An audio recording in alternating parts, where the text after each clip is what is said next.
মমতা ব্যানার্জির প্রতি এই বাংলার সিপিএমদের এত জ্বালা কেন? মমতা ব্যানার্জি গরিব ঘর থেকে উঠে এসেছে বলে? মমতা ব্যানার্জি অসহায় মানুষের পাশে, হতদরিদ্র মানুষের পাশে থাকে বলে? মমতা ব্যানার্জি হিন্দু মুসলমান খ্রিস্টান সবাইকে নিয়ে একসঙ্গে থাকে বলেই কি বামফ্রন্টের ছাত্র সংগঠন এসএফ এর এত জ্বালা?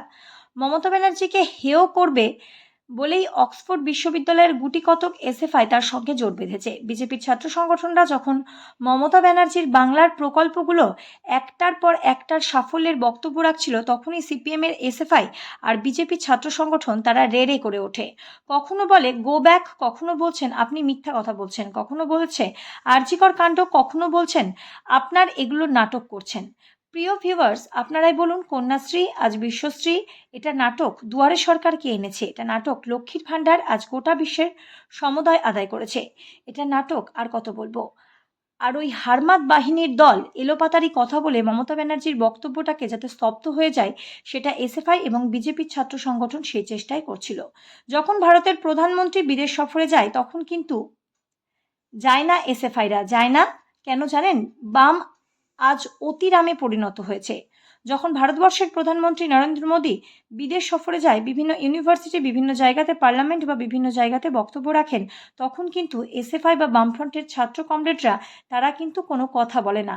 বাম আজ অতিরামে পরিণত হয়েছে, কারণ সামনে 2026 বিধানসভা করা নাড়ছে, তাই জগায় মাথায় জোট বেঁধেছে বাংলা দখল করবে বলে। সেজন্যই তো আজ অক্সফোর্ডের মতন জায়গায় বাংলাকে হেয় করার চেষ্টা, যাতে বাংলাকে বিশ্বের কাছে ছোট করা যায়। তাই জেলা বার্তার টিম আজ পৌঁছে গিয়েছিল প্রতিটি মানুষের কাছে। এই অসভ্যতা, এই নোংরামো, এইসব কুরুচিকর কথা বলার প্রতিবাদে মুর্শিদাবাদের মানুষ কি বলল শুনে নেব। আমাদের দিদিকে, আমাদের প্রিয় মুখ্যমন্ত্রী মাননীয় মমতা ব্যানার্জি মহাশয়াকে যে প্রশ্ন করেছিল ওই অক্সফোর্ডের বিশ্ববিদ্যালয়ে, রাম বাম দুটো ছাত্র সংগঠনই মিলিত হয়ে করেছিল। সেই তিনটে প্রশ্ন করেছিল। একটা হচ্ছে টাটা কেন এখান থেকে চলে গেছিলো, 1 নম্বর। তার উত্তরে আমাদের প্রিয় মুখ্যমন্ত্রী উত্তর দিয়েছিলেন যে টাটা যায়নি, রাজারহাটে আমাদের টাটা কোম্পানি এখনও আছে এবং খড়গপুরেও আছে। দ্বিতীয় প্রশ্ন করেছিল আরজিকর। তো আরজিকর প্রশ্নে তখন দিদি উত্তর দিয়েছিল এটা এখন সিবিআই দেখছে, এটা সেন্ট্রাল গভর্নমেন্টের যে সংস্থা আছে সিবিআই, সে দেখছে, সে যা রায় দেবে তাই আমরা মাথা পেতে নেব। 3 নম্বর বলেছিল যে তৃণমূল কংগ্রেসের নাকি মন্ত্রীরা বিরোধী কেউ করলে তাকে আঙুল ভেঙে, যাদের দিদি বলেছিল এরকম কোনো প্রমাণ থাকলে আপনি দেখাবেন আমাদেরকে। তো তারা দেখাতে পারেনি। রাজনৈতিক মঞ্চ করে তোলার চেষ্টা করেছিল। প্রথমত হচ্ছে এই রামবাম ছাত্র সংগঠন যারা আছে, তাদের কোনো নেতা বা নেত্রী পশ্চিমবঙ্গ থেকে গিয়ে লন্ডনে কোনো দিন ডাক পেয়েছে কি? আর দ্বিতীয় কথা হলো মমতা ব্যানার্জিকে নিয়ে এরা যত এরকম করবে, তত আমাদের দিদির মানে শক্তি আরও, দলীয় শক্তি আরও বাড়বে। আমাদের বাঙালিদের আরও ঐক্য হয়ে যাব আমরা দিদির প্রতি। কারণ দিদি যে আমাদের মুখ্যমন্ত্রী হয়ে যে লন্ডন এবং অক্সফোর্ডের মতো জায়গায় আমাদের ডাক পায়, এর থেকে বাঙালি হিসাবে গর্ব আমাদের কিছু হতে পারে না। আর এখন রামবাম সব এক হয়ে গেছে, এদের কিছু একটা রাজনীতি দরকার। তাই ওখানেও আরজিকরকে ছাড়েনি, আরজিকরকে। আর গো ব্যাক যে স্লোগান দেওয়া হয়েছিল, সেটা নিয়ে কি বলবে? গো ব্যাক, দিদির গো ব্যাক স্লোগান আগে থেকেই শুনে শুনে অভ্যস্ত। তো দিদিকে যারাই গো ব্যাক বলেছে, এটা দিদির কোনো ক্ষতি হয়নি। দিদির গো ব্যাক স্লোগানটা হচ্ছে মন্ত্র। যখনই দিদি কোথাও গো ব্যাক স্লোগান শুনে, তারপরে ভোটে দিদি সেখানে যা ভোট পায় বিরোধী শূন্য হয়ে যায়। তাই গো ব্যাকটা আমাদের তৃণমূল কংগ্রেসের যারা সাপোর্টার আছি আমরা সাধারণ মানুষ, তারা দিদিকে যারা গো ব্যাক বলে, তারা দিদির গুরুমন্ত্র, সেটা দিদি যেখানে শুনে পরের টিপে যে ভোট থাকে সেখানে তৃণমূল ছাড়া বিরোধী সব শূন্য হয়ে যায়। আপনার নাম? আমার নাম সঞ্জয় স্যার। যেটা দিদিকে যেভাবে কথাটা বলা হয়েছে, মানে স্লোগান যেটা দেওয়া হয়েছে, সেটা একদমই বলা উচিত হয়নি। কারণ আমরা দিদিদের কাছ থেকে অনেক কিছুই মানে সাহায্য পেয়েছি, যেমন কন্যাশ্রী, রূপশ্রী বা আরও সব দিক থেকে যেটা সাহায্য পেয়ে থাকি। তো আমি গর্বের সঙ্গে বলতে চাইছি যে এভাবে দিদিকে বলাটা ঠিক না।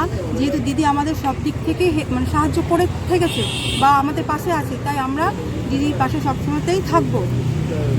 আর সাহায্য তো সবাই পাচ্ছে, শ্রী রূপশ্রী যেমন, এটা কার কাছ থেকে পেয়ে থাকছে? তৃণমূল নেত্রী যেটা মমতা বন্দ্যোপাধ্যায়, তার কাছ থেকে তো পেয়ে থাকছে। তাহলে সবাই তার দিকেই আছে। আমরাও কিন্তু মানে সাপোর্ট করছি যে সে কখনো খারাপ কারো করতে পারে না মহিলা হয়ে। আমি যেহেতু মহিলা, যে আমি তার হয়ে যে বলছি সেটা নয়, যেটা সত্যি সেটাই, যে সে কখনো কারো খারাপ চাইতে পারেও না। আর তাকে যেভাবে কথাগুলো বলা হয়েছে সেটা উচিত নয়। আচ্ছা ঠিক, আপনার নাম? আপনার নাম? আমার আমার নাম বলবেন? আপনার নাম? আমি সুজাতা দেব। আচ্ছা ঠিক। মুখ্যমন্ত্রী মমতা ব্যানার্জি যিনি অক্সফোর্ডে গিয়েছিলেন, এটা আমাদের কাছে বিশাল গর্বের ব্যাপার। এবং ওখানে যে স্লোগানটা দেওয়া হয়েছিল গো ব্যাক, এটা খুব নিন্দনীয়। কেননা আমার চোখে দেখা জন্মগত এবং যতদিন পর্যন্ত মানে পৃথিবীতে আছি সে অনুযায়ী বলছে এখন পর্যন্ত আমি কাউকে কোনো নেতা মন্ত্রী কাউকে আমি অক্সফোর্ডে যেতে দেখিনি। শুনিও নি তো উনি গেছেন, সেটা আমার কাছে বিশাল গর্বের ব্যাপার। আর যে গ্লো ব্যাক স্লোগানটা দেওয়া হয়েছে, আমি আবারও বলছি সেটা খুব নিন্দনীয়।